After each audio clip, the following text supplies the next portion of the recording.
So today we are conducting load characteristics of a DC shunt motor. Okay, in this experiment we are going to be testing the load DC shunt motor, and we are going to be plotting the graph of efficiency versus BHP, speed versus torque. Okay, for conducting this experiment, what are all the apparatus we have to be required? Means these are all the apparatus we have to be required. So once after the requirement of the apparatus, what will be the procedure connection diagram of the circuit diagram? This is the circuit diagram connection. So here we are going to be using a DC supply. Here is a 230 volt DC supply. So you can be seen here. So whatever we are connected here, I'm going to be explaining the same thing on the board. So from the positive terminal we are going to be connecting the ammeter. From the ammeter of the negative we are connecting to the L. From the F we are connecting to the rheostat one end. From the rheostat another end we are going to be connecting to the field Z. Again from ZZ we are connecting negatives of the supply. From the motor side we will start with A.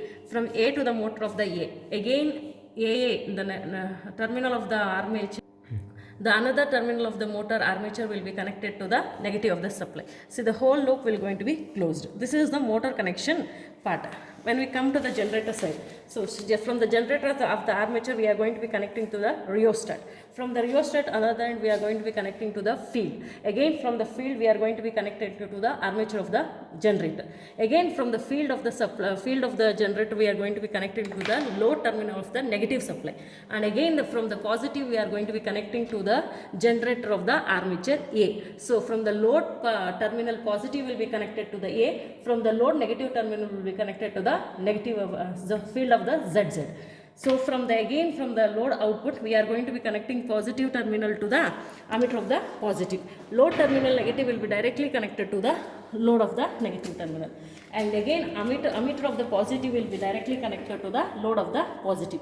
See, from the load we are going to be taking two connections. The two connection will be positive of the connection will be ammeter. Again ammeter positive will be load. Load negative will be directly connected to the load terminal of the resistive load band. This is the connection of the shunt motor. So first, what is the procedure? We have to be connections armored as shown in the circuit diagram. We are using the two rheostat, R1 rheostat, R2 rheostat.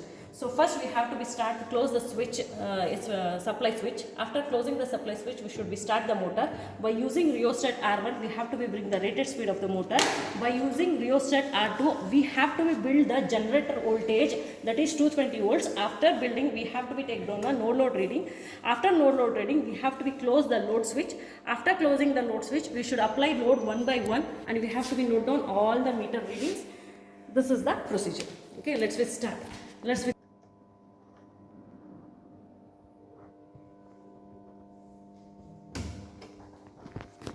Let's say close the supply switch. Okay, after closing the supply switch, we have to be start the motor by using 2-point starter.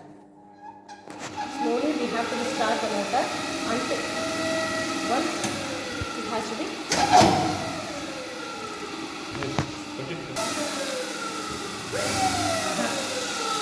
switch on the close the supply switch. Start the motor by using 2-point starter. After starting the motor, we have to check out the speed, because our motor should be run at the synchronous speed. So check my speed.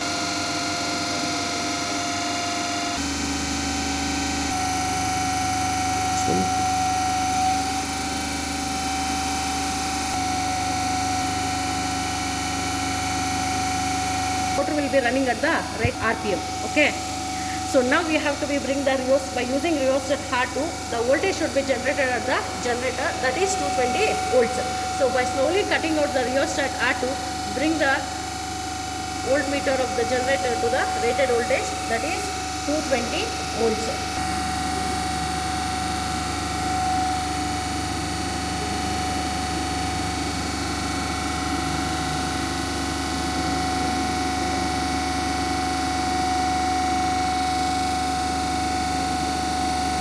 ಸ್ವಲ್ಪ ಇನ್ನೂ ಮಾಡಿ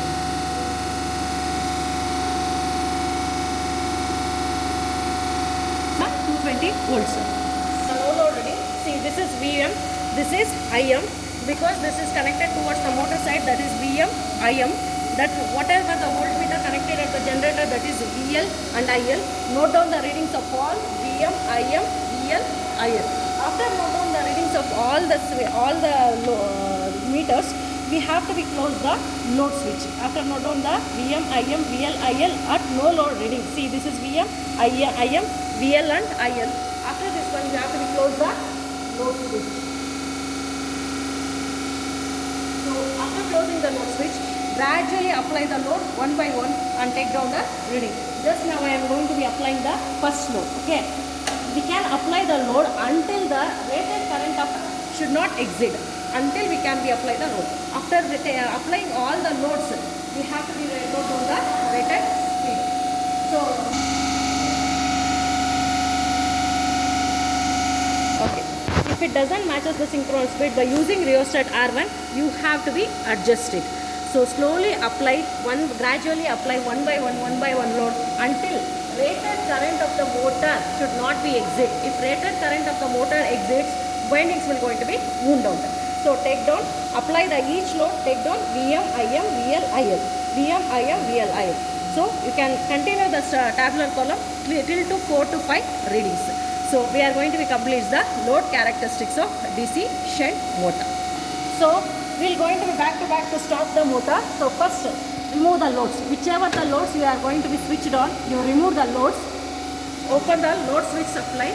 So next you have to become back-to-back connection by using rheostat R2. You have to bring the voltmeter to 0. This is cut in. Okay. Rheostat R1 to the cut out.